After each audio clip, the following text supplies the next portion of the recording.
Continuando com o nosso estudo sobre ondas luminosas, nós chegamos às seguintes conclusões.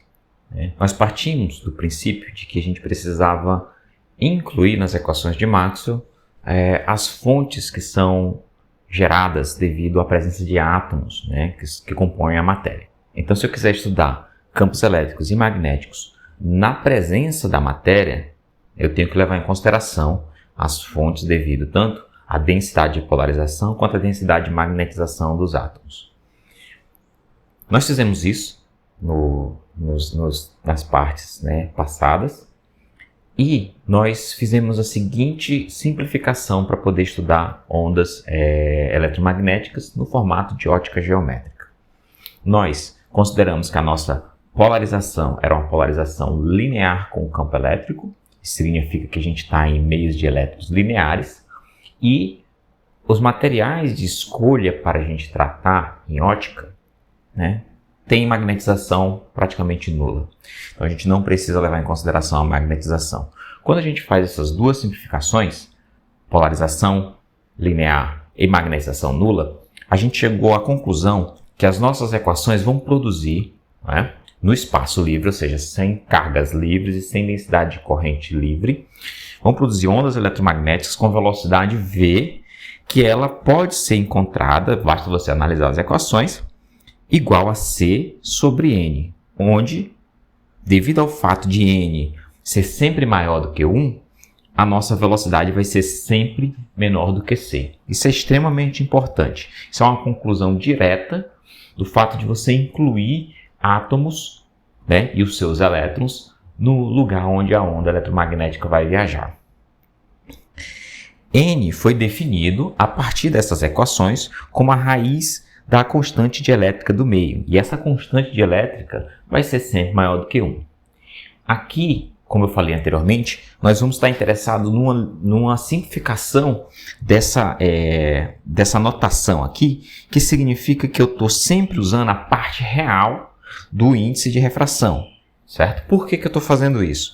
Porque a parte real do índice de refração, ela é responsável pela definição da velocidade da luz na matéria e também pelos processos de refração que a gente vai ver na frente. Só deixar claro e deixar vocês atentos que essa densidade, mesmo a parte real, pode ser dependente da frequência. Na verdade, ela é dependente da frequência na maioria dos casos. Alguns casos ela é relevante, outros não. Mas, quando ela é relevante, a gente tem fenômenos que são extremamente importantes para você analisar. Muito bem. Feito isso, o que a gente tem que levar para frente? Levar para frente é o seguinte: a onda vai se propagar na matéria, se for meio, um meio linear, um meio dielétrico linear com magnetização nula. A gente sabe que isso é válido, então a gente pode concluir somente que essa onda eletromagnética vai se propagar com velocidade diferente da velocidade da luz no vácuo e menor. Isso é garantido. Então, o que foi que a gente discutiu também nas partes anteriores? A gente discutiu que quando uma onda eletromagnética ela chega numa interface entre dois meios, essa interface ela é a separação entre o meio 1 e o meio 2, e esses meios tiverem índices de refração diferentes, duas coisas vão acontecer. Eu vou ter a reflexão da onda luminosa e vou ter a refração da luminosa. A reflexão, eu estou falando sempre de reflexão especular, e a refração, eu estou falando que o meio é transparente e vai permitir a propagação da luz. Então, nesses dois casos, a gente discutiu de forma geométrica apenas, eu não fiz nenhuma demonstração ainda das leis, mas a gente discutiu de forma geométrica que a reflexão vai ocorrer com um ângulo igual, com um ângulo de incidência igual ao ângulo de reflexão, e a refração vai acontecer, devido ao fato dos dois índices de refração serem diferentes, o ângulo de incidência vai ser diferente do ângulo refratado. Então, aquela demonstração geométrica que a gente fez, que foi uma simulação do que acontecia com os raios, ela foi feita utilizando o princípio de Fermat. Então, eu tentei demonstrar para vocês o que estava por trás do princípio de Fermat de forma geométrica, ali olhando os gráficos e olhando os raios. Aqui, a gente vai fazer uma demonstração analítica dessas duas equações e vamos também discutir um fenômeno chamado reflexão total e depois na outra parte, nós vamos fazer algumas aplicações das leis da reflexão e da refração.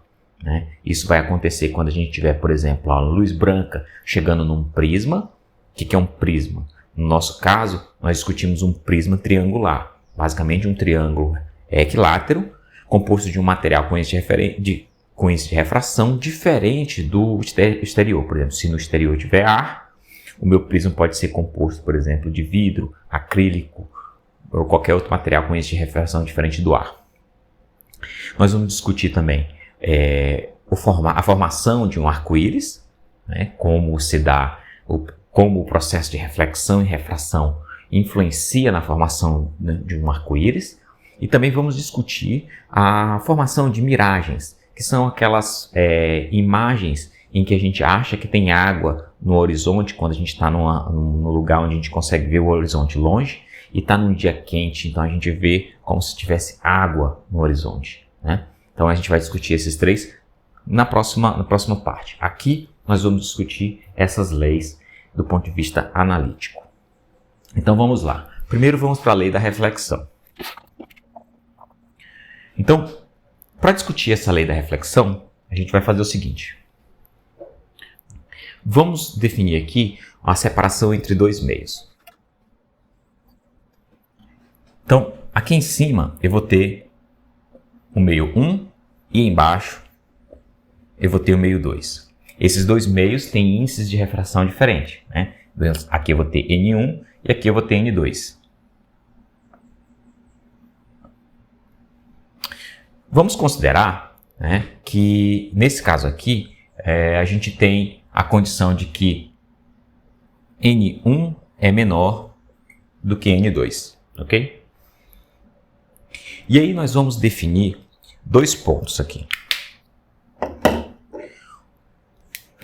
Eu defini um ponto A e um ponto B. E o que eu quero demonstrar? A lei da reflexão me diz que se um raio de luz sair de A e chegar a B através de uma reflexão, veja, através de uma reflexão, ele poderia ir diretamente, mas eu não estou interessado nisso agora. Estou interessado em através de uma reflexão. Então a lei da reflexão diz que se ele sai de A, reflete nessa interface e vai a B, esses ângulos de incidência e de reflexão vão ser iguais. Então eu vou definir isso aqui tal que esses dois pontos A e B estão fixos no espaço em relação à interface. Então daqui para cá eu vou ter uma distância fixa. Então eu tenho essa distância fixa entre A e B, que é igual a D.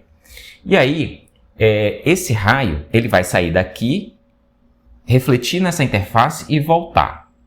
A intuição, né, e a nossa análise na parte anterior disse que esse ângulo vai ser exatamente igual. Mas, para questão de argumento, nós vamos definir um ângulo aqui qualquer, certo? Então, eu vou pegar um ponto onde a reflexão ocorre, que se for iguais, vai ser exatamente aqui no meio, mas eu vou pegar um ângulo qualquer, um ponto qualquer aqui. Então, eu escolhendo esse ponto para dizer que vai ser aqui que vai se dar a reflexão do raio que sai de A e chega a B, certo? Obviamente, a gente quer mostrar que isso não é válido, né? Que na verdade ele é igual. Então, eu posso definir daqui para cá uma altura h. Então, agora, para eu determinar que esses pontos A e B estão fixos, eu quero dizer que D e H são constantes. Ok. Agora eu quero desenhar o raio que vai de A até B pelo reflexo, né? Então, o primeiro raio é esse. Eu vou chamar esse aqui de L1, certo? Esse raio, né, tem uma distância que tem um comprimento L1.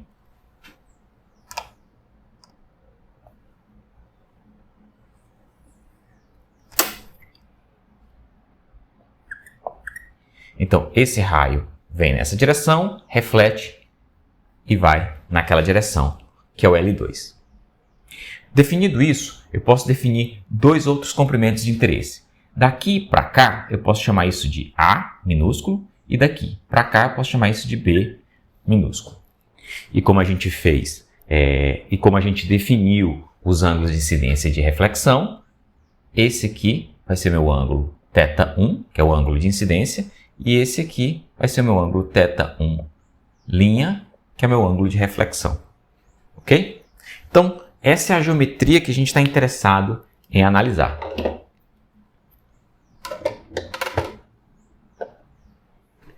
Então, como a gente vai usar o princípio de Fermat, nós estamos interessados no tempo de viagem total do raio saindo daqui, vindo a esse ponto, voltando para cá.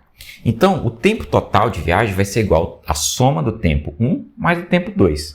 Né? Então, T vai ser T1 mais T2. Sabendo que a velocidade da luz é constante nesses dois segmentos, e iguais também, mas a princípio constante, eu posso substituir T1 por quem? Por L1 dividido por V1. E T2 por L2 dividido por V2. Certo? Veja, aqui 1 e 2 não tem a ver com meio 1 e com meio 2. 1 e 2 aqui tem a ver com trecho 1 e trecho 2. Certo?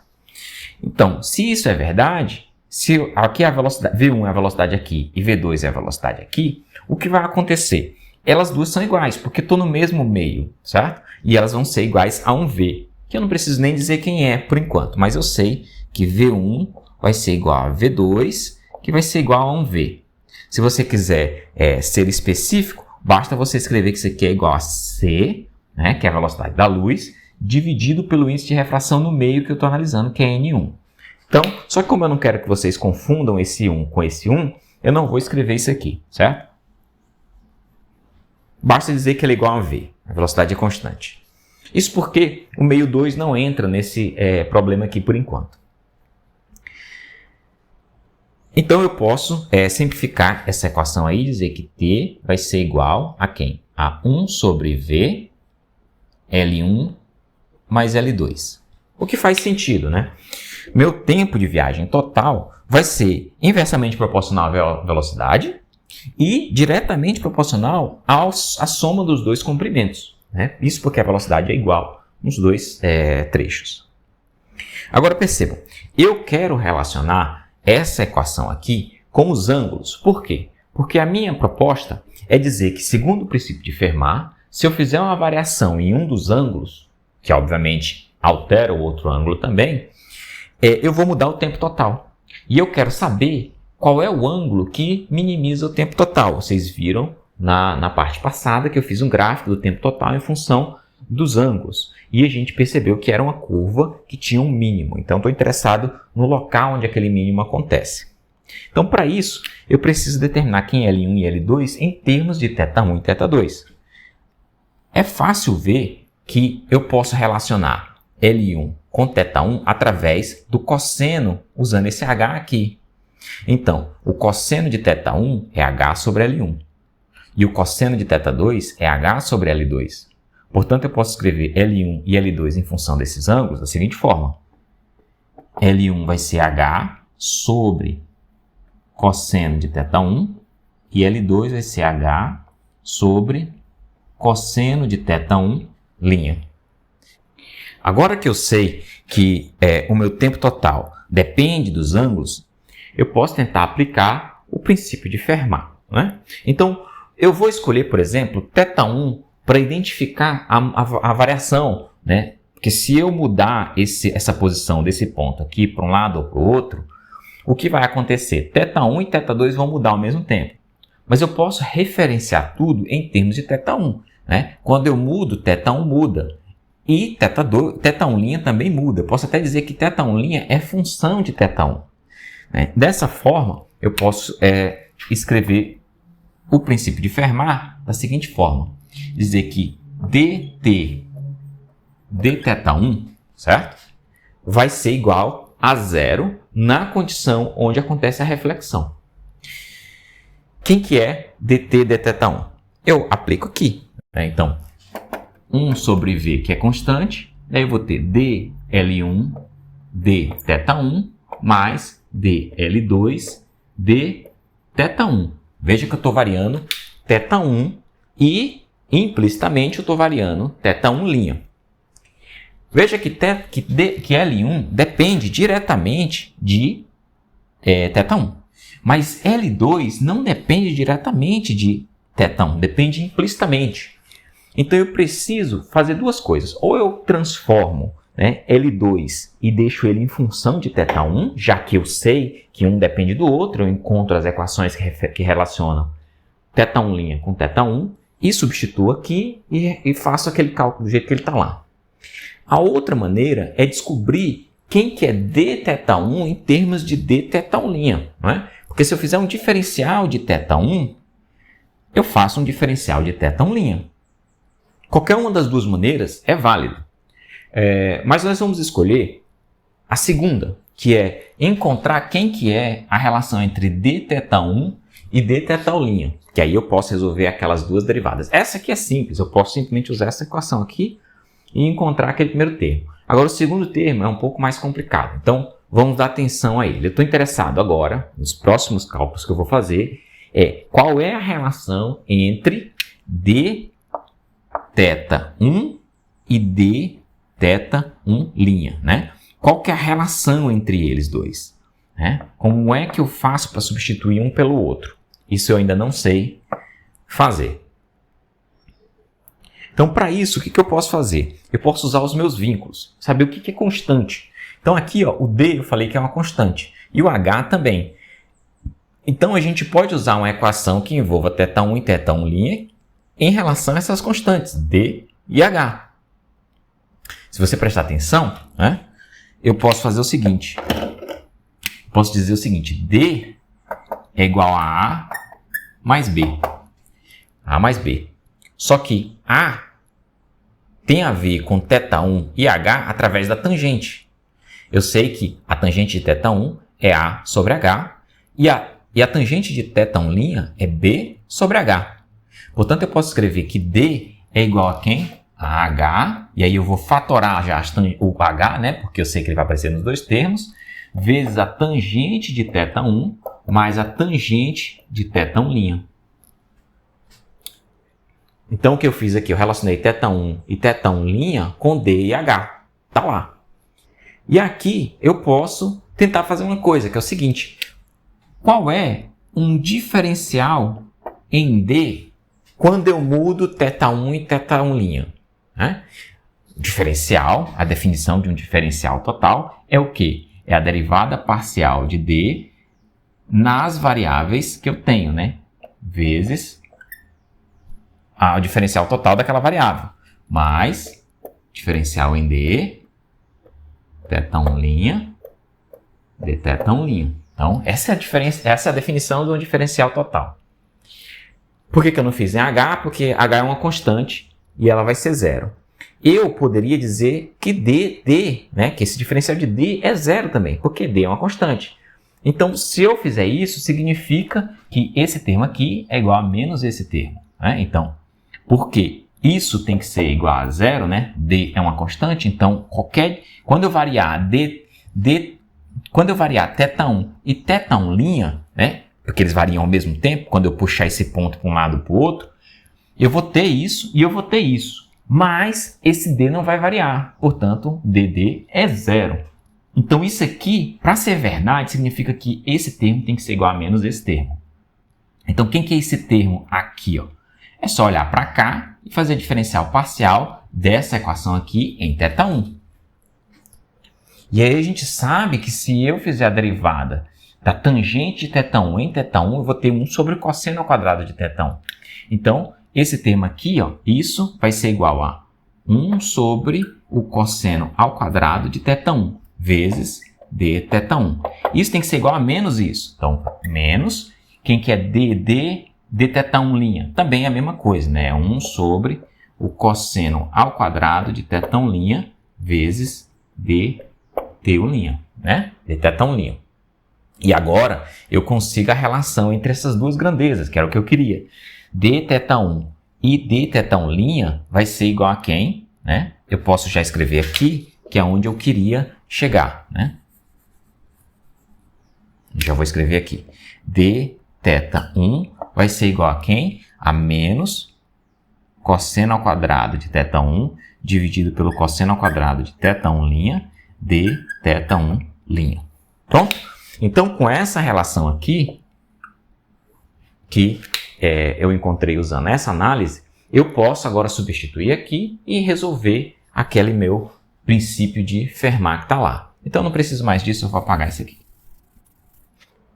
Só repetindo para deixar bem claro o que significa essa equação. Se eu variar essa posição aqui por um diferencial de comprimento, eu vou ter dois diferenciais de ângulo. A relação entre esses dois diferenciais de ângulo é essa, né? dθ1 vai variar um pouquinho, que está aqui, e a relação com dθ1' vai ser essa, né?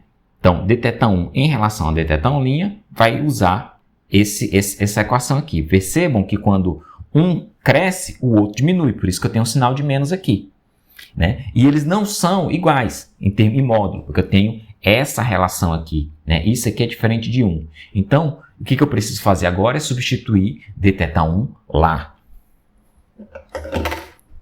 Então, meu dt1 vai ser igual a quem? A 1 sobre v, isso não muda. dl1, dθ1 também não muda. Agora, menos, né? Aí, se eu substituir dθ1 lá, eu vou ter menos, né? O inverso disso. Cosseno quadrado de θ1' dividido pelo cosseno quadrado de θ1 dl2 dθ1'. Certo? Então, agora sim, quando eu substituir esse termo lá, eu tenho essa derivada de L1 em θ1, eu posso fazer, muito fácil. E eu tenho a derivada de L2 em θ1', que eu posso fazer, e é muito fácil, na verdade, eles vão dar a mesma expressão. E mais, né? Eu sei que isso tem que ser igual a zero. Portanto, para esse termo aqui ser igual a zero, isso aqui tem que ser igual a zero. Então, se esse termo aqui é igual a zero, significa que isso tem que ser igual a isso, por causa do sinal de menos.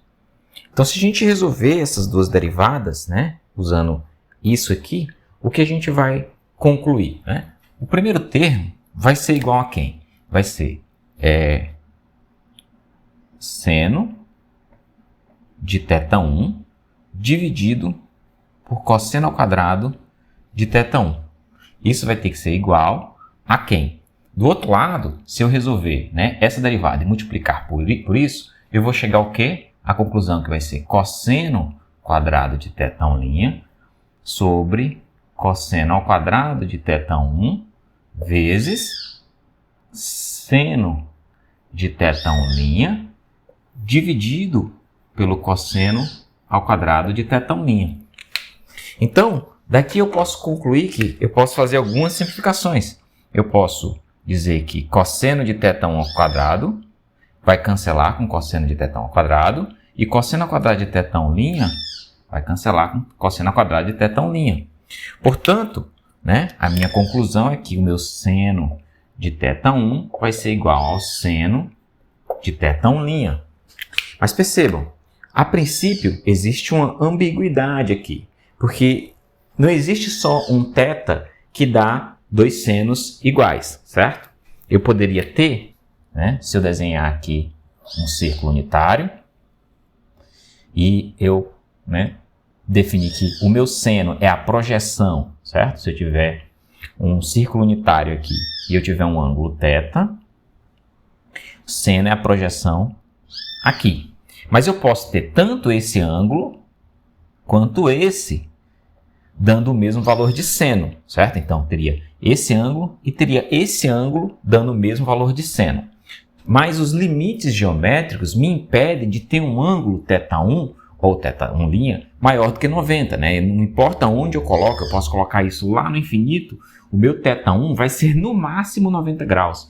Se eu trouxer ele para cá, levar lá para o infinito, ele também vai ser no máximo 0 graus, no mínimo 0 graus. Então, ele está limitado entre 0 e 90. E aqui dentro do limite razoável, né, do limite intuitivo que ele vai ser por aqui, ele não vai sair dessa região aqui.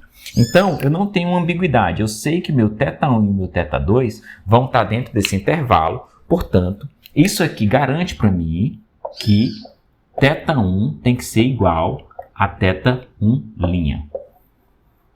E essa é a nossa lei da reflexão. Ou seja, se eu construir geometricamente essa situação dessa forma e montar a equação para o tempo total, colocar essa equação do tempo total em função dos ângulos e aplicar o princípio de Fermat, eu vou concluir, sem dúvida alguma, sem ambiguidade, que meu θ1 é igual a θ1', que é o que a gente tinha já verificado usando aquela abordagem geométrica, ok? Então, a lei da reflexão diz que θ1 é igual a θ1'.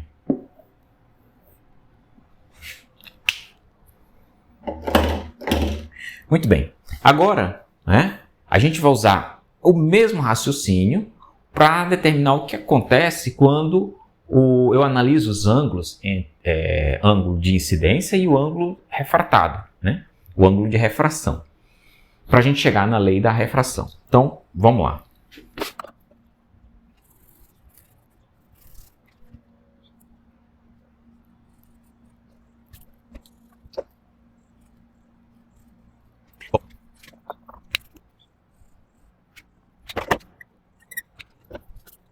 Então, percebam que eu não apaguei tudo, porque boa parte do que a gente usou para a demonstração do princípio da lei da reflexão, a gente vai usar para a lei da refração.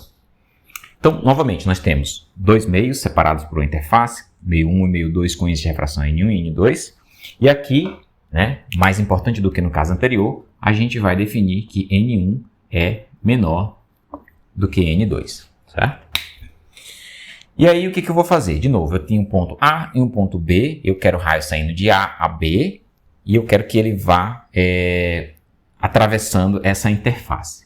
Então, se o meu meio fosse homogêneo, ou seja, não tivesse diferença de índice de refração, era de esperar que ele fosse em linha reta. Por quê? Porque isso é o que dá o menor tempo de viagem, de acordo com o princípio de Fermat. Esse vai ser o caminho ótimo.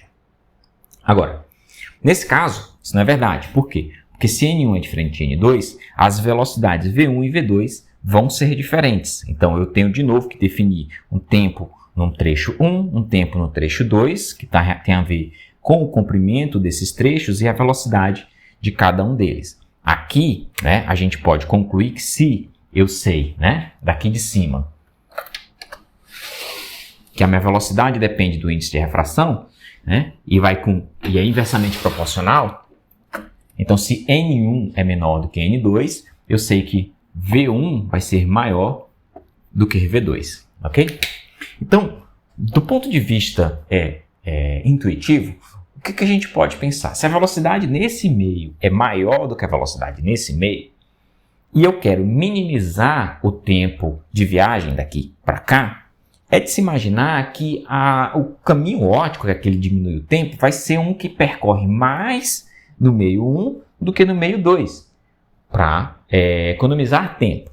A ideia que você pode fazer em termos de analogia é o seguinte, esse é um exemplo que é bastante usado, mas ele é muito útil mesmo. Imagina que você está numa região onde você tem, aqui você consegue andar de forma mais rápida do que aqui. Por exemplo, se você estiver numa praia, aqui é areia e aqui é água. Obviamente você consegue se movimentar na areia, se você quiser, mais rápido do que na água. Eu imagino que qualquer um de vocês consegue correr mais rápido do que nadar. Então, se você estiver numa situação onde você precisa sair daqui para cá no tempo mais curto possível, por exemplo, uma emergência, aqui tem uma pessoa se afogando e você tem a capacidade de salvar essa pessoa. Então você quer chegar lá o mais rápido possível e não caminhando pelo caminho mais curto possível. Bom, é intuitivo pensar que você não vai entrar direto na água, que você vai correr em direção a um ponto mais próximo para poder nadar o mínimo possível. Ou, não necessariamente o mínimo possível, mas você vai fazer com que o tempo seja o mínimo possível. Então, é de esperar que você venha inclinado na praia e depois nade em direção à pessoa. Isso é intuitivo. Então, essa é uma noção que para você entender de forma intuitiva o que está acontecendo aqui. A velocidade maior nesse meio, então eu vou aproveitar para viajar mais nesse meio do que onde eu sou mais lento, ok? A luz vai fazer exatamente a mesma coisa, obedecer ao princípio de Fermat e minimizar o tempo. Então, é o que eu tenho aqui. Eu tenho que esses dois pontos são fixos, né? E aí, sendo esses dois pontos fixos, eu posso definir de novo essas grandezas H e D, né? Então, H pode ser definido aqui.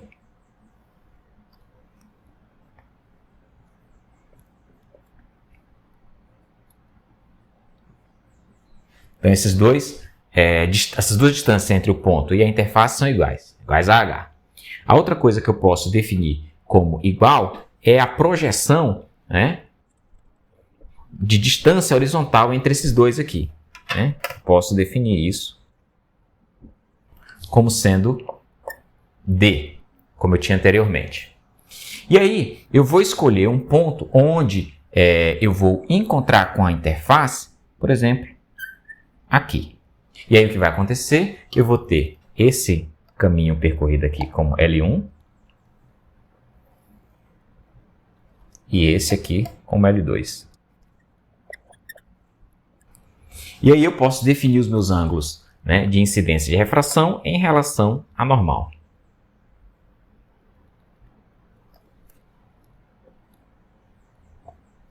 Θ1 é o ângulo de incidência, θ2 é o ângulo de refração. Eu posso usar aquele mesmo raciocínio e definir essas distâncias aqui como A e essa aqui como B. Usando aquele mesmo princípio, eu posso dizer que L2 é igual a H sobre o cosseno de θ2, certo? Aqui, V1 e V2, né? Eu sei que V1 vai ser igual a C sobre N1 e V2 vai ser igual a C sobre N2. Eles não são mais iguais, né? A gente já estabeleceu isso. A outra coisa que a gente pode recuperar do problema anterior é a relação entre os diferenciais dos ângulos, né? Então, você pode fazer a relação entre dθ1 e dθ, nesse caso dθ2, certo? E, se você quiser, você pode até tentar refazer, né, essa geometria aqui. Mas tem uma maneira mais fácil. Basta você imaginar que eu posso refletir isso aqui para cima. E aí a geometria vai ser exatamente aquela do problema anterior. Então, como a geometria é a mesma, as variáveis são as mesmas, a única diferença é que lá eu tinha dθ1' aqui em cima e aqui eu tenho dθ2, mas a relação vai ser a mesma, né? Então, eu não vou demonstrar isso de novo, isso vai ser igual a menos o cosseno de θ1 ao quadrado dividido pelo cosseno de θ2 ao quadrado, né? Vezes. Então, essa relação aqui, a maneira como a gente encontra é igual que a gente fez no problema anterior. Então, partindo daqui, eu posso substituir essas velocidades aqui, posso substituir esses L1 e L2 aqui e os diferenciais, né? Se eu fizer isso, eu vou chegar à conclusão que o meu T vai ser igual a quem, né? Então, a primeira coisa que eu posso fazer é, eu posso fatorar o H e eu posso fatorar o C. Então, eu vou ter H sobre C, aqui fora. E dentro eu vou ter quem, né? Eu vou ter N1 sobre cosseno de θ1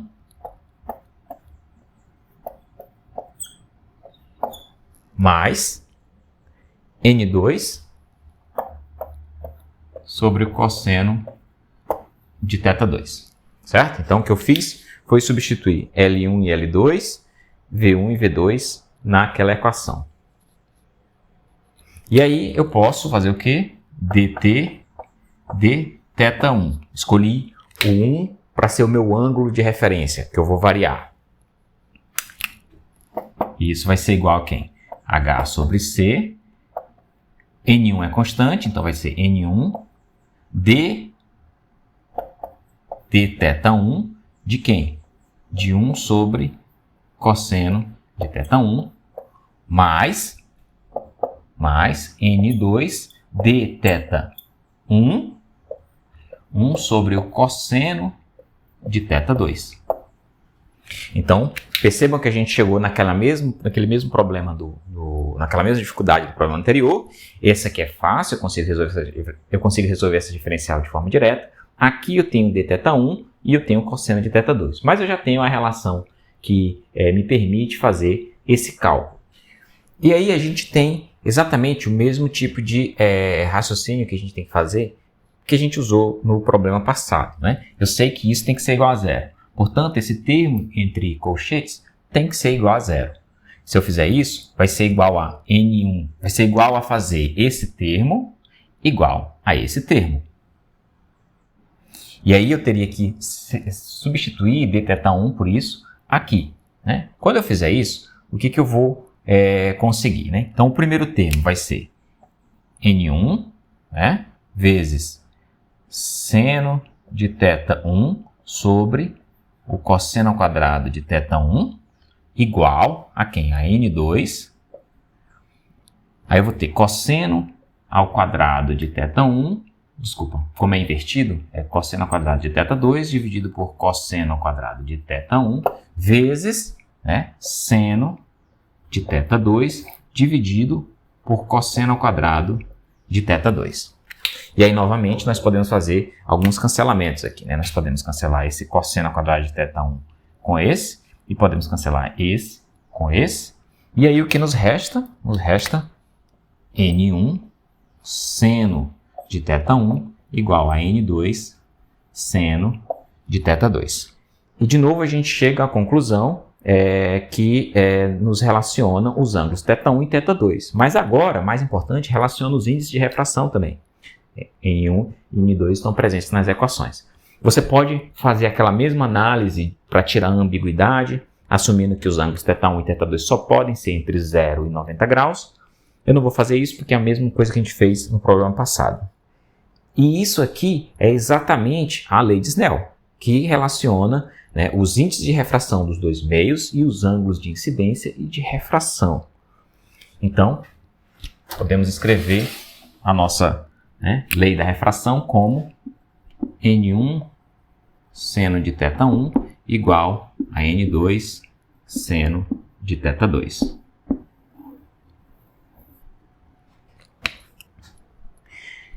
Muito bem, então a gente chegou ao ponto em que a gente conhece, né, a lei da reflexão e a lei da refração. Percebam que essas duas equações foram obtidas usando o princípio de Fermat, aplicado a uma geometria bem definida, onde a gente deixou constante, né, a posição dos pontos. Existem outras maneiras de você chegar nessas equações. Por exemplo, o livro do Halliday, ele usa, em vez de usar os ângulos para variar, ele usa posições, né, e depois faz essa relação com os ângulos. Eu acho menos intuitivo, eu acho mais intuitivo você fazer diretamente com relação à variação do ângulo, ou seja, o seu princípio de Fermat aplicado diretamente ao ângulo, já que você quer a relação entre os ângulos. Mas os dois meios de chegar a esse ponto aqui estão corretos. Agora, a gente pode aplicar essa lei da refração para uma situação bastante interessante. Perceba que, para chegar nessa conclusão aqui, eu fiz a seguinte suposição. Eu parti do ponto de que N1 é menor do que N2. E aqui, N1 e N2 são os índices de refração dos dois meios. A gente pode demonstrar isso, mas eu não vou fazer aqui, que o índice de refração está relacionado com a densidade do meio, né? Então, por exemplo, o índice de refração do vácuo, que tem densidade 0, vai ser igual a 1. Certo? E à medida que você inclui átomos, né, no meio, a densidade aumenta, sai de 0 e passa a ser um número finito, diferente de 0. Esse número finito vai definir uma densidade que vai estar relacionado com o índice de refração. Isso não é muito difícil de você fazer uma intuição a respeito disso. Basta você imaginar que esse índice de refração surgiu, né, no contexto da polarização do meio. Né? Ele tem a ver diretamente com a constante dielétrica do meio, que surgiu quando a gente aplicou as equações de Maxwell a um meio com polarização linear. Então, se eu estou dizendo que o índice de refração, que tem a ver com a constante dielétrica, surge devido à presença dos átomos, quanto mais átomos eu tiver dentro de um certo volume, maior vai ser a influência dos elétrons daqueles átomos nas propriedades ópticas do meio. Ou seja, maior vai ser a influência dos átomos no índice de refração. Então não é difícil você imaginar que esse índice de refração tem a ver com a densidade do meio. No caso de fluidos, por exemplo, de gases, você pode até dizer que essa tem a ver com a pressão. Né? Então se você tiver um gás, né, em uma certa pressão e aquele mesmo gás em uma pressão maior, você pode chegar à conclusão de que o índice de refração, quando a pressão é maior, vai ser maior também, certo? Então, se você imaginar no caso da nossa atmosfera, aqui embaixo eu tenho uma pressão maior, então você vai imaginar que a pressão ela cai quando eu subo em altitude, né, quando eu estou subindo, e se a pressão está caindo, o índice de refração também cai. Então, só para a gente contextualizar como eu relaciono o índice de refração com a densidade do meio, ou a pressão. Mas eu posso voltar para cá e fazer a seguinte análise, né? Eu posso imaginar que esse meio aqui é um meio menos denso do que esse. Né? Se esse meio é menos denso, o índice de refração dele vai ser menor do que esse e, portanto, a luz viaja com mais facilidade por um meio menos denso. Essa conclusão é importante. Agora, se isso for verdade, eu posso imaginar que a luz pode vir tanto de um meio menos denso para um mais denso, quanto do meio mais denso para o menos denso. Por exemplo, eu poderia ter ar e água. Né? Então, aqui o índice de refração vai ser menor do que aqui. Então, se eu tiver uma fonte de luz que está partindo daqui, então agora o meu meio 1 vai ser o meio mais denso. E aí, uma coisa interessante acontece. Percebam o que acontece com essas relações se eu inverter essa relação de índices de refração. Então, eu vou apagar esse desenvolvimento e vou ficar só com a equação da lei de Snell.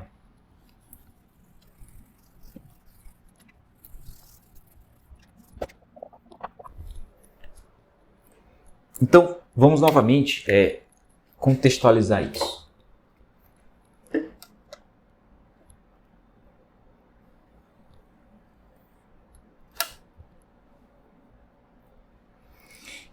Então vamos imaginar que eu tenho aqui água e ar. Pode ser qualquer dois materiais, desde que, se eu considerar esse o meio 1 e esse o meio 2 agora, né? E eu vou fazer isso simplesmente porque eu quero usar água e ar como exemplo, então é fácil imaginar que a água está embaixo e o ar é em cima. Então, nesse caso, eu posso concluir que N1 vai ser maior do que N2, ao contrário do que a gente tinha no caso onde a gente demonstrou aquela equação. Mas, se você usar se você usar aquele raciocínio para isso aqui, você vai chegar nessa mesma equação. N1 vezes o seno do ângulo incidente vai ser igual a N2 vezes o seno do ângulo refratado. Nesse caso aqui, né, a gente tem esse ponto aqui onde o nosso raio vai chegar e vamos ter um raio vindo da água para o ar. E aqui está a nossa normal. Então, nesse contexto aqui, agora aqui é θ1, é o ângulo de incidência, tá dentro desse meio da água, e eu vou analisar o que acontece com o feixe refratado. Então, a gente já viu que eu não vou ter, porque esses índices de refração são diferentes, eu não vou ter o feixe passando em linha reta. Né? A gente sabe, né, analisando essas equações, que quando eu vou de um meio, eu já discuti isso naquela demonstração geométrica, né, que quando eu vou do meio com índice de refração maior para o menor, o ângulo entre o raio refratado e a normal vai ser maior do que o ângulo do raio incidente com a normal. Portanto, isso aqui vai, né, abrir. Então, eu posso escrever aqui esse sendo o meu raio refratado. E aqui está o meu ângulo θ2.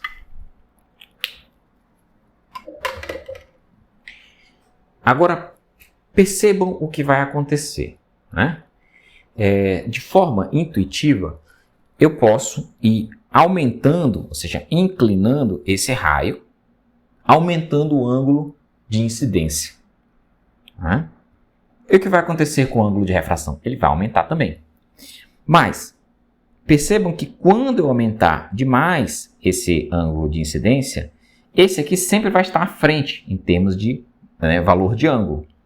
Vai chegar ao ponto em que antes do θ1 virar 90 graus, o θ2 já é 90 graus.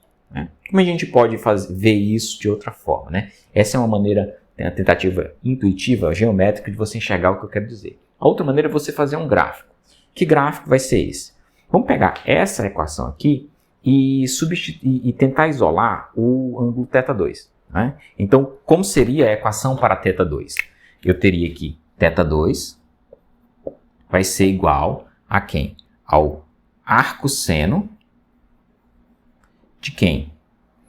De N1 sobre N2 vezes o seno de θ1. Essa é a função θ2 em termos de θ1. Percebam o seguinte, quando eu quero realizar qualquer cálculo com o arcosseno, o meu argumento, obrigatoriamente, tem que ser o produto de um seno. E aí ele vai me dar um ângulo. O produto de um seno só pode ser, quando eu falo produto, não é produto multiplicação entre dois senos. É o resultado da aplicação de uma função seno. Então, aqui, esse argumento aqui, obrigatoriamente, para que essa função seja válida, para que eu consiga calcular o arcosseno, isso aqui tem que ser, se eu chamar, por exemplo, isso aqui de S, né, de um argumento S qualquer aí, eu tenho que garantir que S vai estar entre menos 1 e 1, certo? Então, porque se eu não tiver isso, essa função não pode ser calculada. Eu não tenho, por exemplo, arcosseno de 2. É impossível você fazer esse cálculo. Então, a nossa situação, eu tenho ainda mais limitações. Como os ângulos aqui são mais limitados ainda, só posso ter θ1 indo de 0 até 90, essa minha limitação de S é maior ainda. Né? Eu só posso ter isso variando de 0 até 1. Eu não posso ter argumentos negativos aqui, né? Por causa das limitações do nosso ângulo. Então, o que vai acontecer? Percebam que se eu tentar fazer um gráfico dessa função aqui, quando N1 é igual a N2, como é que vai ser o gráfico? Vou fazer esse esboço. Se eu fizer um gráfico de θ2, né, crescendo nessa direção, em função de θ1, crescendo nessa direção, sendo que os limites desses gráficos, obviamente, vão ser de 0 até aqui, né, vai ser o meu π sobre 2, 90 graus, e aqui vai ser π sobre 2 também. Então, se N1 for igual a N2, eu vou ter arcosseno do seno do ângulo. Ora, arcosseno e seno são funções inversas. Então, quando eu aplicar arcosseno no seno, eu tenho o argumento. Então, vai ser θ1 igual a θ2. O gráfico dessa função é simplesmente, né, uma reta diagonal que sai, né, daqui para cá. Esse gráfico aqui é para N1 igual a N2. Tá? Então, se eu não tivesse índices de refrações diferentes, o ângulo de θ1 vai ser igual a θ2 em todos os pontos. É isso que significa viajar em linha reta. Mas eu sei que N1 é maior do que N2. Portanto, esse termo que está bem aqui, ele é maior do que 1. Então, se ele é maior do que 1, essa função aqui, esse argumento, vai chegar em 1 antes do seno de θ1 ser igual a 1. Então, o que acontece? Se eu fizer o gráfico agora dessa função para N1 diferente de N2, o que eu vou obter é algo que vem bem parecido com essa função no começo, mas a partir de um momento ela diverge dessa função, né? E aí eu chego nessa situação onde antes do meu θ1 chegar em π sobre 2, ou seja, antes desse ângulo chegar em 90, é isso que eu quero dizer aqui, o meu θ2 já chegou em 90. Ou seja, antes desse ângulo chegar em 90, esse já chegou em 90. É isso que está sendo representado aqui. E aí, não importa o que eu faça com θ1 depois desse ponto, ou seja, nessa região aqui, eu não vou ter mais refração. Por quê? Porque a refração, que é o raio passando para o outro lado, ele não vai ter mais uma solução. Eu não tenho um ângulo aqui que seja representado por essa função. Ora, se eu não tenho refração, mas é garantido que eu vou ter a reflexão, nessa situação eu vou ter reflexão total. Aqui eu vou ter reflexão total. Isso acontece exatamente quando? Quando N2, N1 sobre N2 vezes o seno de θ1 foi igual a 1. É exatamente ali que acontece. A gente chama esse ponto de ângulo crítico, certo? Então, usando essa equação, eu posso definir o ângulo crítico de reflexão total como θc igual a quem? Basta eu resolver para θ1 na hora que essa condição é satisfeita. Que é igual ao quê? Ao arco seno de N1 sobre N2. Ok? Então, repetindo. Quando eu estou com N1 maior do que N2 e o meu feixe vem no meio 1 e refrata para o meio 2, se eu tiver um ângulo acima do ângulo crítico, θc, eu não tenho solução para essa equação.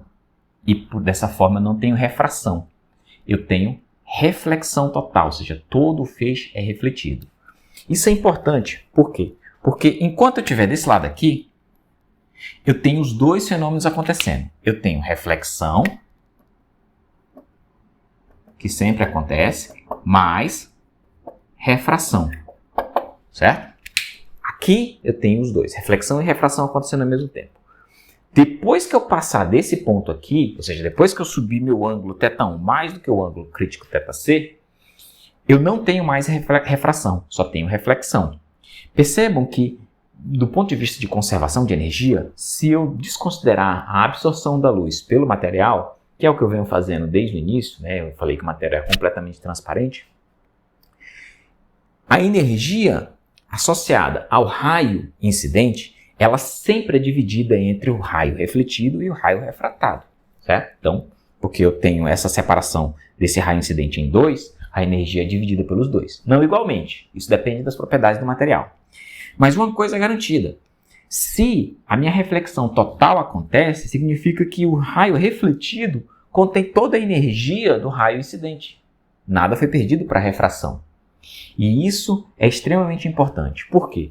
Porque quando eu quero, por exemplo, transmitir uma informação usando raio de luz, eu posso usar uma fibra ótica, que é basicamente um tubo, onde eu tenho, nesse tubo, ele é feito de um material com índice de refração maior do que o exterior. Por exemplo, se esse tubo vai estar no ar, eu posso fazer esse tubo de acrílico ou de fibra de vidro, tanto faz.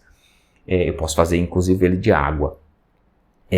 Esse tubo, eu consegui colocar o meu raio incidente, que vai ser a minha informação, dentro do tubo, com um ângulo θ maior do que o índice, do que o θ crítico, o que vai acontecer? Eu vou ter reflexão total dentro desse tubo. Esse tubo, que pode ser chamado de fibra ótica, ele vai transportar esse raio de luz sem perder energia. Na verdade, perde um pouco, mas de forma muito eficiente. Então, o que acontece? Eu posso usar esse princípio de reflexão total para aplicar em telecomunicação, por exemplo. Então, só ilustrando melhor o que eu quero dizer. Então, se você tiver um tubo, e esse tubo pode ser flexível, não importa. E aqui, na ponta do tubo, você incidir um raio luminoso num ângulo tal que, quando ele chega nesse ponto aqui, certo? Você pode tirar a tangente dessa superfície nesse ponto, determinar a normal, e aí a partir daqui você pode determinar que é um ângulo de incidência. O ângulo de incidência aqui é esse, certo? Aqui vai ser θ1. Se esse θ1 for, θ1 for maior do que o ângulo crítico θc, que é definido simplesmente pelos índices de refração dos dois materiais, então vai ser arco-seno de quem? De N1 sobre N2. Ou seja, você sabe o índice de refração desse meio e você sabe o índice de refração desse meio. Pode ser, sei lá, acrílico ou tipo de plástico qualquer e o ar. Ou pode ser água e o ar. Então, se você tiver esse ângulo de incidência maior do que o ângulo crítico, você pode garantir que esse feixe vai se refletir totalmente aqui, não vai ter refração. Então, não tem feixe saindo do teu tubo. Portanto, a luz é guiada para o próximo ponto. Desde que ele chegue no próximo ponto, De novo, você pode, aqui na frente, definir a tangente, definir a normal, e aí calcular o ângulo θ1 de novo. Se esse ângulo continuar sendo maior do que o θ crítico, ele vai refletir totalmente. Então, dessa forma, desde que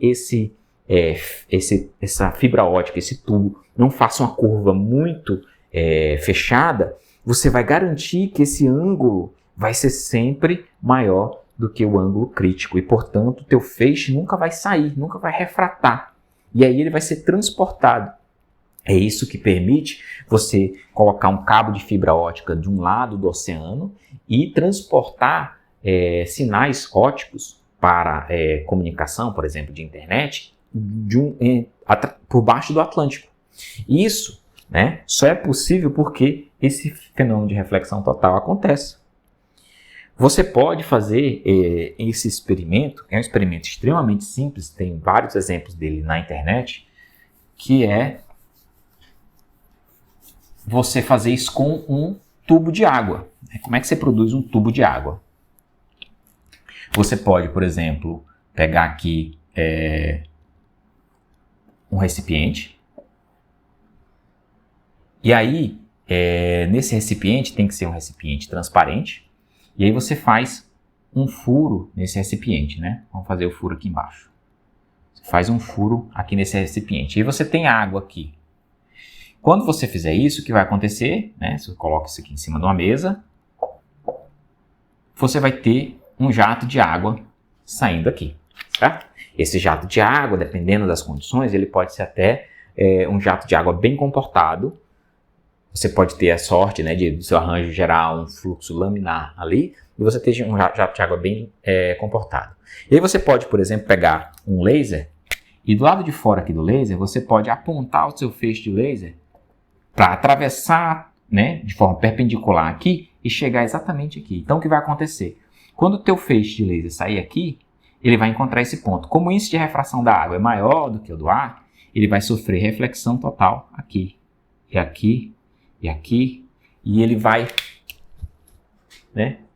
transportar o teu raio luminoso pelo tubo de água. Você pode fazer isso em casa, ou você pode dar uma olhada no YouTube, você vai encontrar vídeos de pessoas fazendo esse tipo de experimento.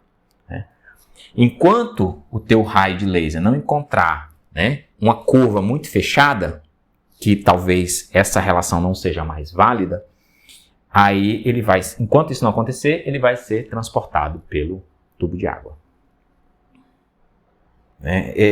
Então, isso não acontece se for o contrário, você não tem reflexão total quando o feixe vem do meio com índice de refração menor para o maior. Eu vou deixar vocês demonstrarem isso e se convencerem disso.